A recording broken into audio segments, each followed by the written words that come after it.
আজকের প্রধান শিরোনামগুলো। ঢাকার খিলক্ষেত থেকে সাবেক সেনা কর্মকর্তা জিয়াউল আহসান গ্রেপ্তার। রাজনৈতিক দল গড়েছেন শিক্ষার্থীরা, 1 মাসের মধ্যে সিদ্ধান্ত। মোদিকে ডক্টর ইউনূসের ফোন, সংখ্যালঘুদের নিরাপত্তার আশ্বাস। শপথ নিলেন অন্তর্বর্তীকালীন সরকারের নতুন 4 উপদেষ্টা। এতক্ষণ শুনলেন সংবাদ শিরোনাম, এবার বিস্তারিত। ঢাকার খিলক্ষেত থেকে সাবেক সেনা কর্মকর্তা জিয়াউল আহসান গ্রেপ্তার। সাবেক সেনা কর্মকর্তা জিয়াউল আহসানকে গতকাল বৃহস্পতিবার গভীর রাতে রাজধানীর খিলক্ষেত এলাকা থেকে গ্রেপ্তার করা হয়েছে। গতকাল শুক্রবার ঢাকা মেট্রোপলিটন পুলিশের পাঠানো খুদে বার্তার নিউ মার্কেট থানার একটি মামলায় তাকে গ্রেপ্তার করার কথা জানানো হয়েছে। পুলিশের সূত্র জানা যায়, তাকে ওই থানার একটি হত্যা মামলায় গ্রেপ্তার দেখানো হয়েছে।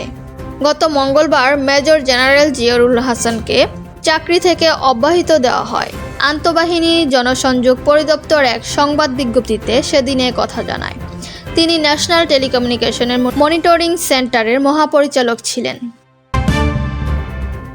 রাজনৈতিক দল গড়েছেন শিক্ষার্থীরা, 1 মাসের মধ্যে সিদ্ধান্ত।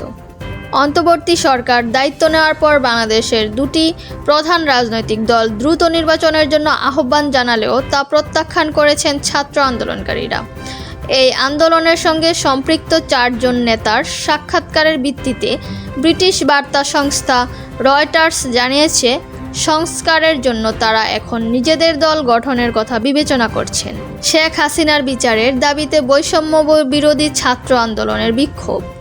গত 13ই আগস্ট রয়টার্স বলেছেন, শেখ হাসিনার আমলে অর্থাৎ গত 15 বছরের স্বৈরশাসনের পুনরাবৃত্তি যেন না ঘটে, সেটির আন্দোলনকারী নেতাদের আশা। প্রতিবেদনে বলা হয়েছে, সরকারি চাকরিতে কোটা সংস্কারের দাবিতে শুরু হওয়া বিক্ষোভ এক পর্যায়ে সরকার পতনের আন্দোলনের রূপ নেয়। আর আন্দোলনকারীদের উপর দমন পীড়নের বর্বরতা থেকে জনগণের মধ্যে সৃষ্ট ক্ষোভে ভেসে যায় হাসিনার সরকার। বাংলাদেশের স্বাধীনতার যুদ্ধের পর একক বৃহত্তম এই সহিংসতায় নিহত হন কমপক্ষে 300 মানুষ। যদিও ছাত্র আন্দোলনে 16 জুলাই থেকে 11 আগস্ট পর্যন্ত 32 শিশুসহ 650 জন নিহত হয়েছেন বলে জানানো হয়েছে। জাতিসংঘের মানবাধিকার কমিশনের প্রাথমিক প্রতিবেদনে শুক্রবার 16 আগস্ট জেনেভা থেকে প্রকাশিত এক প্রতিবেদনে এ তথ্য জানানো হয়। মোদিকে ডক্টর ইউনূসের ফোন, সংখ্যালঘুদের নিরাপত্তার আশ্বাস।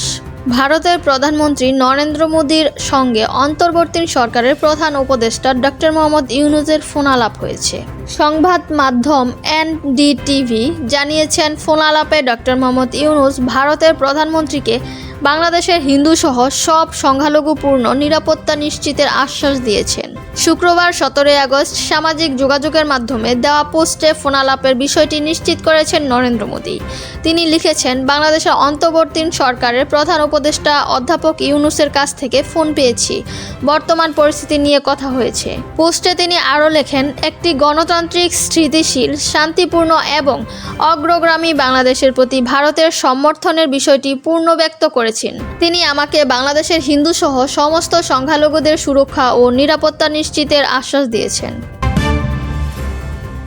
শপথ নিলেন অন্তর্বর্তীকালীন সরকারের নতুন 4 উপদেষ্টা। প্রধান উপদেষ্টা অধ্যাপক মোহাম্মদ ইউনূসের নেতৃত্বাধীন 17 সদস্য অন্তর্বর্তী সরকারে যোগ দিতে আরও 4 জন উপদেষ্টা শপথ নিয়েছেন। আজ শুক্রবার বিকেলে বঙ্গভবনে নতুন উপদেষ্টার শপথ বাক্য পাঠ করান রাষ্ট্রপতি মোহাম্মদ শাহাবুদ্দিন। শপথ অনুষ্ঠান পরিচালনা করেন মন্ত্রী পরিষদ সচিব মোহাম্মদ মাহবুব হোসেন।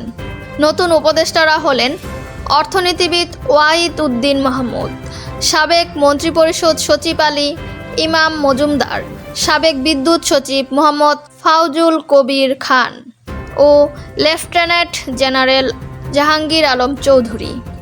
ছাত্র জনতার আন্দোলনের মুখে শেখ হাসিনা সরকারের পতনের পর 8 আগস্ট ডক্টর মোহাম্মদ ইউনূসের প্রধান উপদেষ্টা করে 17 সদস্য অন্তর্বর্তী সরকার গঠিত হয়।